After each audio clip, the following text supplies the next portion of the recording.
스가랴 3장에 있는 말씀입니다. 1절부터 제가 말씀 봉독에 올리겠습니다.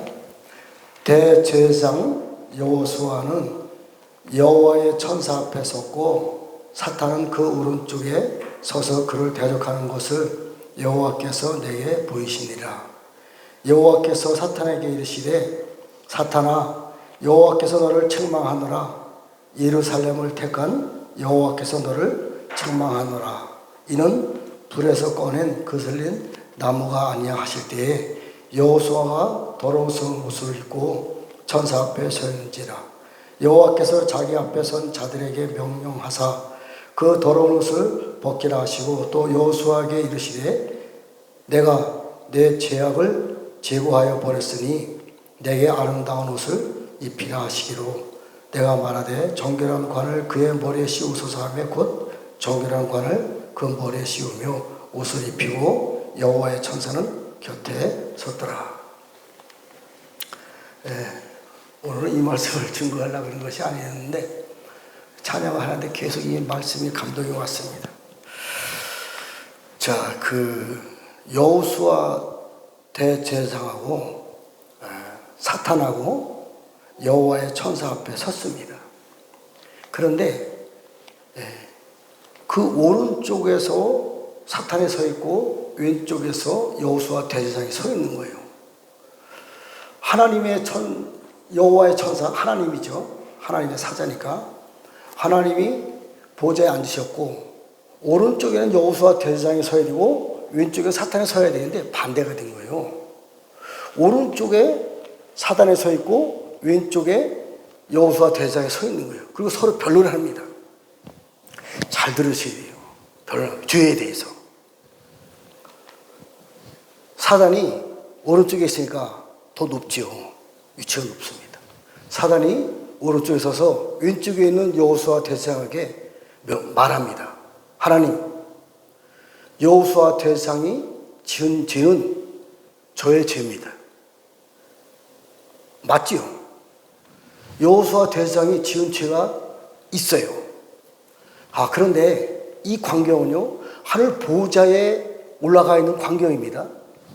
아니, 여호수아가 대제사장이 어떻게 죄를 가지고 보좌에 올라갈 수 있을까? 또 사단은 어떻게 사단이 하나님의 보좌 앞에 설 수 있을까? 지성소의 법궤를 말하는 겁니다. 지성소에도 법궤에 사단이 들어가는 거예요. 대제사장은 1년에 한 번 들어가잖아요. 그런데 아무리 대제사장이 제사장의 왕복을 입고 제사장의 복을 입고 들어간다 할지라도 근본의 죄는 깨끗이 씻어질 수가 없습니다. 왜요? 대제사장의 몸의 반은 아파르, 사단의 몸입니다. 아무리 씻어도 아무리 회개해도 근본은 변할 수가 없어요. 히브리서 6장에 보면 우리가 하나님의 도의 근본을 되돌아가지 말라. 십자가의 도, 회개함과 세례와 심판에 관한 교훈의 터를 닦지 말고 다시 되돌아가지 말고 앞으로 완전한 대로 나아가라. 하나님께서 허락하시면 그 길을 갈 수 있다. 이 장면이 하나님께서 허락하시는 장면입니다. 여호수아 대제사장이 아무리 깨끗한 제사장 복을 입었다고 할지라도 그의 몸 안에 있는 죄의 옷은요 벗겨질 수가 없어요. 우리가 아무리 해결해도요 내가 지은 죄는 용서받을 수 있어요. 그러나 내 몸의 일부의 반인 아파르가 되어 있는 사단의 몸의 근본인 아파르는 변할 수가 없습니다. 그래서 사단이 죄가 끊임없이 나올 수밖에 없는 거예요. 그런데 어떻게 보좌에 들어갈 수 있어요? 비밀입니다. 비밀. 하나님의 영광이 내게 들어오시면 하나님의 영광의 기름 부음으로 보좌에 들어갈 수 있는 것입니다. 제사장의 기름 부음을 받으면 제사장의 기름 부음 받은 걸 가지고 지성소에 들어갈 수 있는 것입니다. 사단은 죄의 근본이잖아요. 에스겔서 28장에 보면 최초의 기름 부음 받은 자가 사단입니다. 죄인이 되었는데도 하나님 앞에 설 수 있는 기름 부음이 사단한테 있는 거예요. 그래서 지성소가 더럽혀지는 겁니다. 자, 어쨌든 죄를 놓고 변론합니다. 그런데 여호수아가 뭐라고 변론하신지 아십니까? 하나님, 나는 죄인 맞습니다. 그러나 이 죄는 내 죄가 아닙니다. 사단 죄의 것입니다. 비록 나는 죄인이지만 내가 지은 이 죄는 내가 죄를 만들어서 지은 죄가 아니라 저 사단이 내 몸 안에 들어와서 나를 통해서 죄를 졌습니다. 죄의 근본은 사단 것입니다. 변론하는 겁니다. 그럼 하나님은 그래, 네가 죄가 없다, 이따 심판을 내려줘야 되잖아요. 하나님의 심판이 정말 위대하십니다. 하나님이 뭐라 그런지 아세요? 네가 그 죄 내 거 아니야, 사단 거야, 이렇게 말하지 않습니다. 왜요? 하나님이 사단을 창조했기 때문에.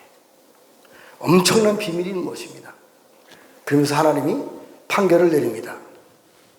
내가 예루살렘을 선택했다. 이건 전혀 상관이 없잖아요. 전혀 상관이 없잖아요. 내가 예루살렘을 선택했으니 이제 너의 제 옷을 벗겨주마. 이때까지 우리는 죄의 근본에서 벗어날 수 없어요. 회개를 하지 말라는 얘기 아닙니다. 15절에 보면 회개를, 십자가의 도를 다시 돌아가지 말고 완전한 대로 나아가라. 맨날 앉아서 회개만 하지 말고 완전한 대로 나아가라. 나는 죄인입니다. 어쩔 수 없어 죄인이에요. 죄에 묻혀 살지 말고 죄에서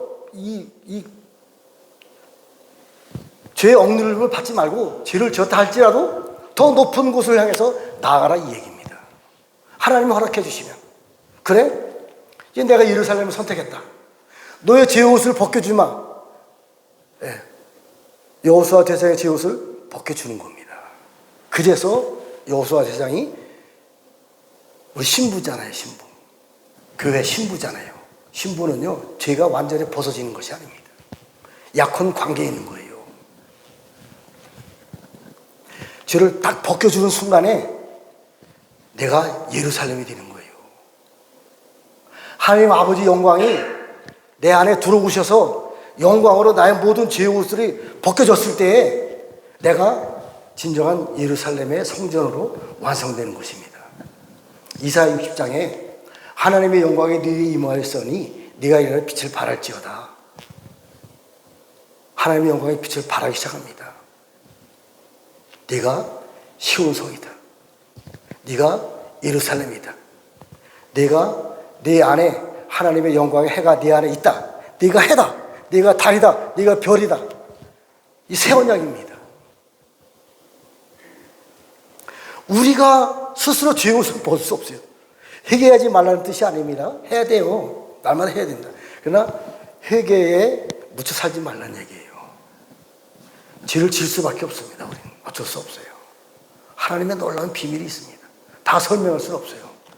자, 어쨌든 오늘 제가 주님이 저에게 전략을 하나 주셨어요. 큰 전략 주셨는데 겨울 폭풍으로 기도를 해라. 네.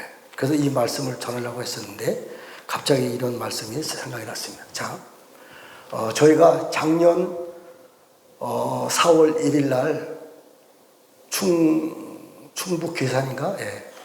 괴산에 있는 군자산에 가서 기도해라. 저희 집사람하고 저하고 둘이서 군자산에 가서 기도를 하러 갔습니다. 그때 주신 말씀이 첫 번째, 금고에서 보화 재물과 모든 문서를 탈취하라. 두 번째, 죽기를 각오하고 싸워라. 세 번째, 내가 일망타진시키리라. 네 번째, 느부갓네살 설립이다. 이건 해석이 좀 어렵습니다. 느부갓네살 바벨론 왕이 있잖아요. 큰 거목입니다. 근데 군자산에서 무슨 일이 벌어진지 모르지만 군자산에서 일어난 일들을 통해서 느부갓네살 설립이 생겨났다, 이 얘기입니다. 그리고 신옷 입은 사람들이 너희와 동행한다. 우리 둘이 갔거든요. 너희와 동행한다. 그리고 그곳에는 표범인데 머리는 순양의 뿔 달린 짐승이 그 땅에 있다. 그리고 스피커, 옛날에 왜 차에 스피커 달고 이렇게 막 마이크를 하잖아요. 그 안에 동그란 게 있는데 이 말씀에서 총소리가 빵 나가면서 총알이 빵 나가는 거예요. 그걸 보여주는 거예요. 그리고 너희가 충성된 하나님의 주의 일꾼이다. 그리고 십자가를 바라본 순간에 찬양을 주시는 거예요. 그래서 저희가 가서 기도했습니다. 자, 그러면서 많은 이 말씀을 받았기 때문에 이제 일망타진 될 것이다. 그래서 이제 작년 4월 10일 국회의원 선거가 있었잖아요. 이제 이기겠다. 근데 웬걸요? 완전히 박살났잖아요. 좌파가 승리했잖아요. 국회의원에서. 그래서 오늘날까지 지금 대한민국이 어려움을 겪고 있잖아요. 아니, 분명히 주님이 일망타진시켜준다 그랬는데, 그리고 그들에도 엄청난 말씀을 주셨어요. 용산에 가는 것이 맞다. 용산에 큰 용이 숨어 있다. 전 세계를 나중에 다스리고 통치할 수 있는 엄청나게 큰 용이 숨어 있다. 가야 된다. 그러나 윤석열 대통령하고 김건희가 나쁜 용의 하수인이다. 그것까지 말씀해 주셨어요. 그래서 저희들 기도를 많이 했지요. 자, 그런데 며칠 전에 이 문제를 놓고 또 다시 이제 6월 3일 날이면 대한민국의 중요한 아주 결정의 날이 옵니다. 마지막 때에 정말 대한민국이 성경에서 말씀하시는 셈의 장막이 되어야 되고 도피성이 되어야 되고 시온산과 예루살렘 성전이 되어야 영적으로 성전이 되어야 마지막 때 전 세계의 땅의 4분의 3이 멸망당하고 사람 3분의 2가 죽임을 당할 때 안전하게 보호받는 땅이 되는 거예요. 나라가 되는 겁니다. 정말 중요한 때에 서 있는 거예요. 그리고 기도를 하는데 주님이 저에게 전략을 하나 주시는 거예요. 겨울 폭풍을 가지고 너희가 저들과 대적을 하라. 그런 말씀을 주시는 거예요. 그래서 알았습니다. 어제 기도를 하려고 하는데 제가 수요일날 설교할 때 목소리가 안 나왔잖아요. 갑자기 몸살이 이렇게 심한 몸살이 그게 자주 안 옵니다. 그래서 집에 들어가가지고 교회에서 사는데 집에 들어가가지고 목, 금, 토 오늘까지 아주 밖에 한 번도 안 나오고 방에서만 있으면서 뭔가를 좀 했습니다. 그래서 묵상하면서 기도를 하는 거예요. 그래서 겨울 폭풍을 가지고 저들과 대적해서 저들을 완전히 일망타진시켜 주시옵소서 기도를 했습니다. 저한테 주시는 여러 가지 감동이 있습니다. 자, 일망타진이라고 하는 것은 우리가 알고 있는 이 영의 세계는요, 좌파도 우파도 아닙니다. 하나님의 나라는 오해하시면 안 돼요. 우파에서 적그리스도가 나옵니다. 물론 좌파도 거짓 태양신이고요, 우파가 진짜 태양신입니다. 크게 보면. 물론 좌파는 공산당의 별신을 가지고 있고 우파는 그거보다 더 큰 해의 태양신을 가지고 있는데, 우파 안에도요, 이번에 김문수 국민의힘 대통령 선출 과정에서 우파 안에 있었던 그 용들이 다 드러났잖아요. 정말입니다. 우파도요, 우파 안에서 나중에 적수가 나옵니다. 성경에 정확하게 나와 있어요. 물론 좌파는 말할 것도 없고. 그러니까 우파에 있는 용들도 하나님이 일망타진시켜주고 좌파 안에 있는 용들도 하나님이 일망타진시켜주기다. 좌파도 우파도 아니다. 새로운 셈의 장막을 내가 일으켜주리라.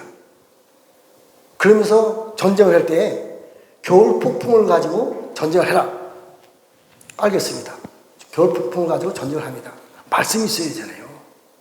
스가랴 10장에 보면 봄비가 올 때에 구름 속에서 큰 비를 내리시는 하나님 앞에 비를 구하라. 이 봄비가 원어는 늦은 비입니다. 겨울비예요. 이스라엘도 겨울비입니다. 겨울비를 구하라. 구름이 있는데. 그래서 제가 그 비를 구했어요. 거기서 보면 그 겨울의 그 비를 통해서 하나님이 땅에서 채소를 이제 돋게 해서 채소를 봄비를 통해서 채소가 일어나는데 이 채소를 가지고 사람들한테 채소를 주워 먹게 합니다. 채소를 먹는 사람들을 통해서 유다에게서 준마 같은 말이 나오고, 여기서 유다라고 하는 것은 유다의 이사야 48장 1절에 보면 유다의 허리에서 야곱과 이스라엘이 나온다래요. 새 언약을 통한 새로운 야곱과 이스라엘, 유다 허리를 통해서, 교회를 통해서, 이러한 사람들에게 봄비를 통해서, 늦은 비의 성령님을 통해서 나온 채소를 주어서 먹게 하는 겁니다. 그럼 그전에 채소가 없나요? 그럼 그전에 채소 먹은 사람들은 뭐예요? 이것이 해석이 너무 어려웠어요, 사실은. 이거 해석했는데 10년 넘게 걸렸어요. 새 언약이 완전히 이해가 되면 이 말씀이 이해가 됩니다. 하늘을 측량할 수가 있고, 그래서 하늘에 궁창 위에 세상 임금인 붉은 용들이 궁창 위에서 세상을 다스리고 통치하잖아요. 이것을 쫓아내야 됩니다. 하늘을 측량해서 궁창 위에 앉아있는 붉은 용들을 쫓아내서, 계시록 10장의 내용이에요. 쫓아내서 하늘 보좌를 그곳에다가 세우고, 이게 에스겔서 1장에 있는 내용입니다. 땅속 깊이를 탐지해서 땅속에 숨어있는 사단의 왕 아바돈을 쫓아내서, 사단의 왕만 있는 것이 아니라 엄청나게 많은 진수들이 숨어있는 거예요. 요 군제산에도요, 모양은 양인데 순양의 뿔처럼 생긴 짐승이 숨어 있으면서 그곳을 통치하는 왕입니다. 얘들 쫓아내야 되는 거예요. 오른발로 바다를 밟고 왼발로 땅을 밟고, 바다와 땅을, 세상과 땅을 다스리고 정복했을 때 그 땅이 하나님의 영광의 생명수 강물을 통해서 돋아난 채소를 말하는 거예요. 여지까지 있었던 해와 달과 별들은요, 이사야 6장에서 보면요, 지금까지 세상을 밝혔던 해와 달과 별들이 물러가고, 왜요? 태양신, 달신, 별신에 의해서 세상이 더럽혀진 겁니다. 로마서 8장에 있는 말씀과 같이 허무한데 굴복된 피조물들이, 채소도, 그래서 우리가 만든 채소들은요, 온전한 채소가 아닙니다. 여태까지 먹은 채소는 농약으로, 비료로 그렇게 만든 채소입니다. 어디 먹고 살아야 되니까. 이런 것이 아닌 하나님의 생명수 강물을 통해서 회복된 그 채소를 주어서 먹었을 때, 내가 유다 족속을 하나님의 강력한 준마같이, 요 준마라고 하는 것은요, 왕이 타는 말을 말하는 거예요. 말뚝이 그에게서, 말뚝으로 사단의 그 적 나라의 대장을 박았잖아요. 말뚝이 그에게서, 싸우는 활이 그에게서, 권세와 통치자들을 일으켜서 내가 사단과 싸워 이기리라. 이기는 자들을 세워준다는 얘기입니다. 늦은 배 성령님을 통해서. 이걸 가지고 싸웠어요. 기도했어요. 물론 나와서 부르짖고 기도 한 번도 못했습니다. 교회 나오지 못했으니까. 그랬더니만요, 이틀 전에, 실제입니다, 느부갓네살 솔잎이 나한테 나타난 거예요. 소나무 솔잎이 나타난 거예요. 그래서 나한테 큰 소리 팡팡 치는 거예요. 나는 건재하다. 나는 살아있다. 내가 얼마나 황당하겠어요. 스가랴 10장에 있는 말씀 가지고, 이기는 자의 영성을 가지고 대적하면서 기도를 했는데 이 기도가 안 맥히는 거예요. 그래서 알았어, 네가 건재해봐라. 그래서 이제 입을 푹 뒤집어 쓰고 묵상을 하고 있었습니다. 주님, 어떻게 해야 됩니까? 하나님이 말씀을 주시는 거예요. 봅시다. 우리 에스겔서 1장 말씀, 정말 중요한 말씀입니다. 에스겔서 1장 말씀,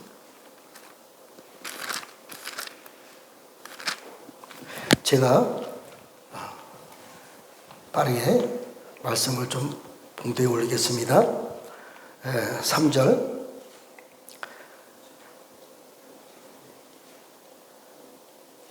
부시의 아들 제장, 여호와의 말씀이 부시의 아들 제장 나 에스겔에게 특별히 임하고 여호와의 권능이 내 위에 있느니라. 나 에스겔에게 특별히 임하고, 저희가 작년 11월 12월 달에 서울 성산 기도원을 한 2달 동안 가서 기도한 적이 있습니다. 그때 대한민국에서 40일 금식 기도를 21번 하신 목사님이 계세요. 나이가 72살입니다. 작년에도 금식 기도 하신 분이에요. 그분의 영성이 얼마나 하겠어요? 40일 금식 기도를 21번 했어요. 평생 동안에. 그분을 만나서 2달 동안 같이 기도를 했습니다.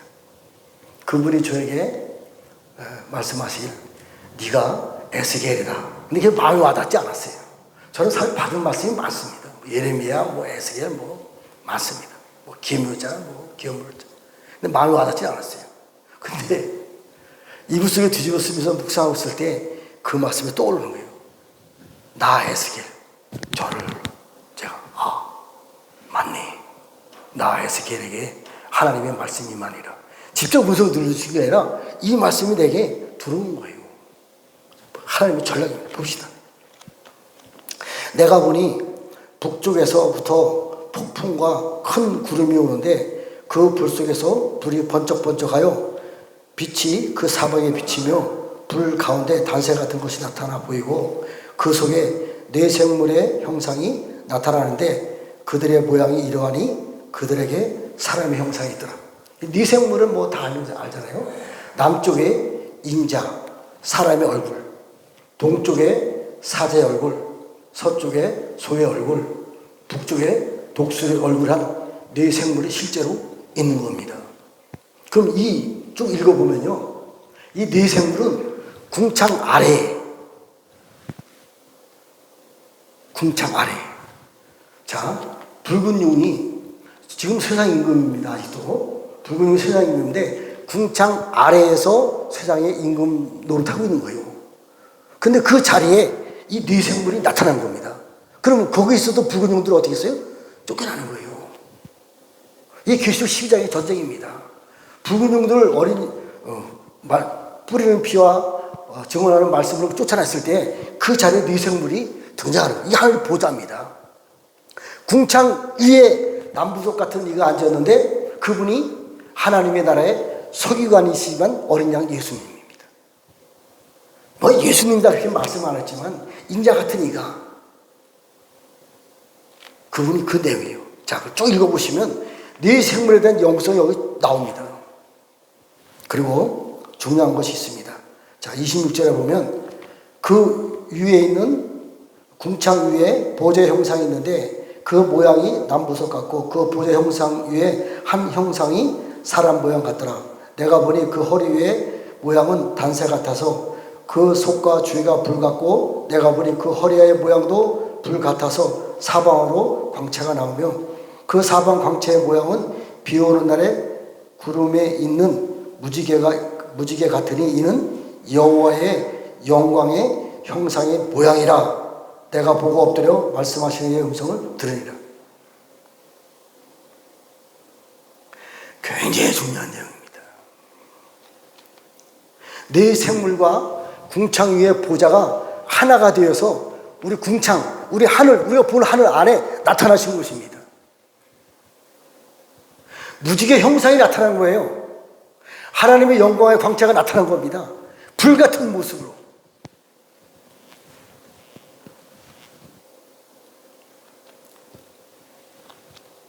자, 이 내용이요, 어디서 시작되는지 아세요?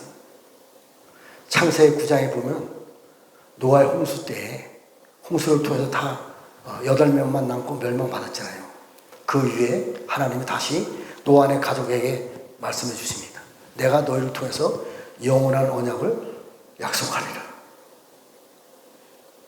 구름이 땅을 덮을 때 무지개가 나타나면, 하나님의 영광의 광채가 나타나면 이때 나타나는 거예요. 구름이 땅을 덮을 때 하나님의 영광의 광채가 나타나면, 무지개가 나타나면 같은 말씀입니다.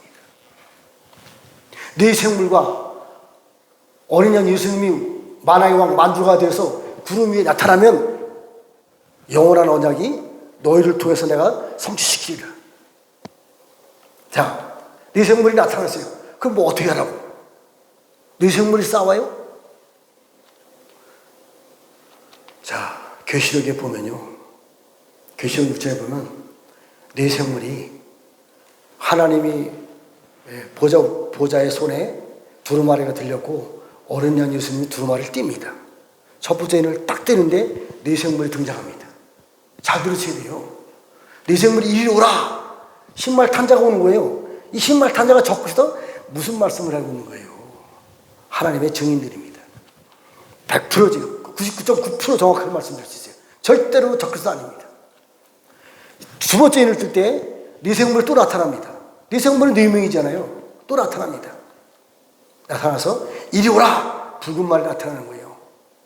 세 번째 네 생물이 인을 뜰 때 네 생물이 나타나서 이리 오라! 검은 말이 나타나는 겁니다. 네 번째 아론진 말이 나타나는 거예요. 그래서 이 말들이 뭐예요? 전 세계 열방을 하나님의 나라로 회복시키는 것입니다. 이게 스가랴 6장에 더 자세하게 나와요. 스가랴 6장에 네 생물이 등장합니다. 네 말들이 등장합니다. 근데 이 말들하고 계시록 6장에 있는 말들하고의 위치가 달라요. 위치가 다릅니다. 그런데요, 자세히 읽어보면요, 제가 원어를 하나하나 다 찾아봤거든요. 같은 말이에요. 해석이 달랐을 뿐이에요. 구약시대 때 스가랴가 본 그 말들의 표현하고요, 계시록 때 사도 요한이 본 말의 표현이 다르기 때문에 원어는 같습니다. 자, 첫 번째, 검은 말이 등장합니다. 네 생물이 이리 오라 하니까 검은 말이 등장하는 거예요. 검은 말이 스스로 와서 하는 게 아니니까요. 네 생물의 명령을 받고 검은 말이 나온 거예요. 북쪽으로 달려갑니다. 북쪽은 하늘이에요. 하늘을 달려가요. 그래서 하나님의 영을 쉬게 했더라. 하나님은 이래요. 지금도 이러고 계십니다. 왜 쉬어요? 붉은 용들을 쫓아내고 이사야 60장 1절에 하늘은 나의 보좌요. 이게 하나님의 보좌입니다. 와서 쉬십시오. 쉬는 거예요. 검은 말들이 그 일들을 하는 겁니다. 그리고 두 번째, 신말이 그 뒤를 따라가는 거예요. 보좌가 회복됐잖아요. 회복됐으면 땅은 회복되지 않겠어요? 땅도 회복된 겁니다. 그곳에 가서 증인으로서 복음을 전하는 겁니다. 이 신발 편지. 연결해보면 딱 나온 거예요, 답이. 세 번째, 남쪽으로 간 붉은 말이 전쟁을 통해서 세상을 정복합니다. 네 번째, 아름진만이 전 세계 열방에 땅 4분의 1의 권세를 얻어가지고 짐승과 연합해서, 짐승이라는 단어가 성경에는 생물인데 생물 안에 짐승도 있는 겁니다. 더 깊이 들어가면요, 우리가 이해하기 쉬운요, 용입니다. 용. 탄닌, 니오야단, 베헤못, 같은 말씀입니다. 근데 이 용은요, 이 짐승들은요, 우리가 보는 짐승들이 아닙니다. 골로새서 1장에 있는 말씀같이 보이는 것과 보이지 않은 것들을 다 창조하신 그분의 엄청난 비밀이 있는 겁니다. 욥기서에 보면요, 이들을 창조한 이유가 있는 거예요. 세상의 왕으로 세우려고. 얘들은 현재 우리보다 얘네들이 능력이 더 많습니다. 40장 19절에 보면, 욥기 40장 19절에 보면요, 애시당초 얘네들을 만들 때는요, 하나님의 무기를 사용할 수 있는 존재를 만들었다. 우리는 사용할 수가 없어요, 지금은. 우린 흙으로 지원받았기 때문에. 그런데 그런 영적 존재들은요, 흙으로 지원받은 것이 아닙니다. 천사와 같은 존재예요. 그 때문에 하나님의 능력의 무기를 사용할 수 있는 것입니다. 근데 얘네들이 에덴 동산에서부터 나쁜 물, 뱀의 강물, 용의 강물, 사단의 강물을 먹고 자랐기 때문에 사단의 편이 된 거예요.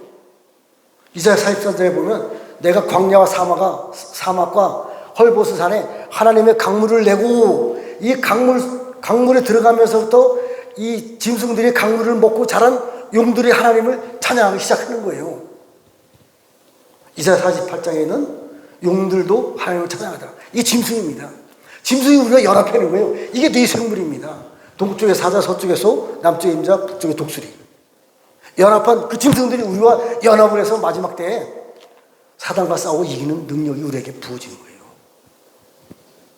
자, 시간이 지나갔기 때문에 그러면 겨울 폭풍의 이 무지개 영광의 언약을 가지고 저들과 싸워 이겨야 됩니다. 저들은 지금 느부갓네살 솔립. 자, 솔립이요, 약한 존재가 아닙니다. 겨울 폭풍을 가지고 바람을 통해서 일반적인 나무들은 다, 나뭇잎은 다 떨어질 수가 있어요. 근데 소나무는 안 떨어집니다. 겨울 폭풍 가지고 이길 수 없어요. 그럼 어떻게 해야 되냐? 겨울 폭풍을 통해서 하나님의, 에스겔서 1장에 있는 말씀과 같이 하나님의 영광의 네 생물들이 하나님의 영광의 빛의 광채로 말미암아 그 능력으로 저들과 싸워 이기는 거예요. 그러면 우리가 싸워 이기는 게 아니잖아요. 그럼 우리는 뭘 하라고?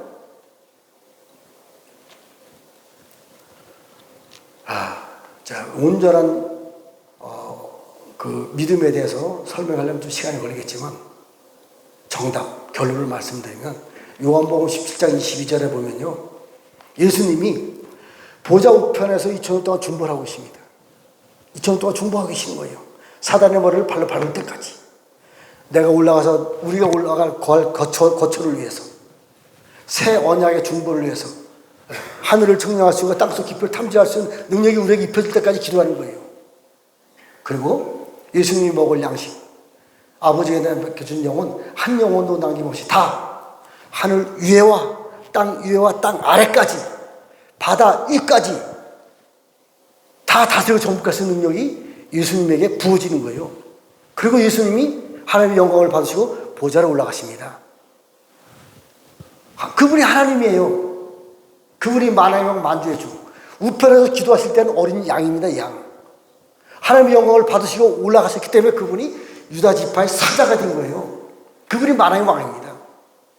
그분이 창세전에 가셨던 하나님 아버지 영광을 그분이 받으시고, 그분이 요한복음 17장 22절에 아버지가 나에 주신 영광을 내가 저들에게도 주었사오니. 연약한 육체를 가졌잖아요.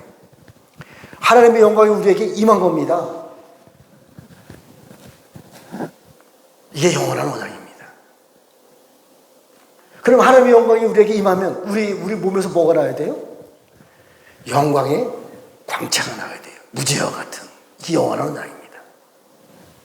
그래서 우리가 저들과 싸워 이길 수 있는 거예요. 뱀, 용, 마귀, 사단, 저들의 하수인 적그들과 싸워 이기는 겁니다. 이제 이 일들이 실제가 되는 시간이 와는 거예요. 언제가 안 될지 모르겠죠. 제가 감동을 온 곳이 있습니다. 오는 6월 3일 날 하나님의 나라의 6월절. 분명히 하나님 나라의 6월절이 있다고 예수님이 말씀했어요. 내가 하나님 나라 6월절 이르기까지 이 땅에서는 포도를 다시 먹지 않겠다.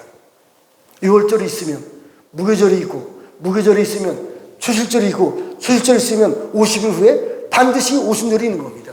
하나님의 나라의 오순절, 그때 저들과 싸우고 계신 능력이 우리에게 실제로 나타나는 겁니다. 지금은 오순절을 준비하는 기간입니다.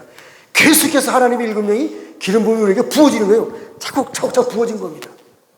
그래서 오순절날, 하나님의 나라 오순절날, 하나님의 나라를 완전히 회복시키고 땅속도 바다도 땅도 회복시킬 수 있는 강력한 능력이 우리에게 임하는 겁니다.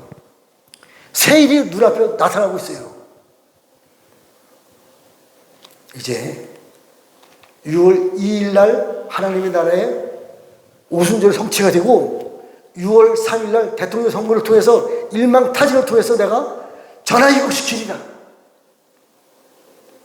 대한민국이 온 천하를 다스리고 통치할 수 있는 셈의 장막의 종주국으로서 장자로서의 길을 갈 수 있도록 내가 너희들에게 기름 부어주리라. 너희들은 그때까지 죽기를 각오하고 싸워 이기라. 계시록 12장에도 붉은 용과 싸워 이길 때 세 가지 무기를 주십니다.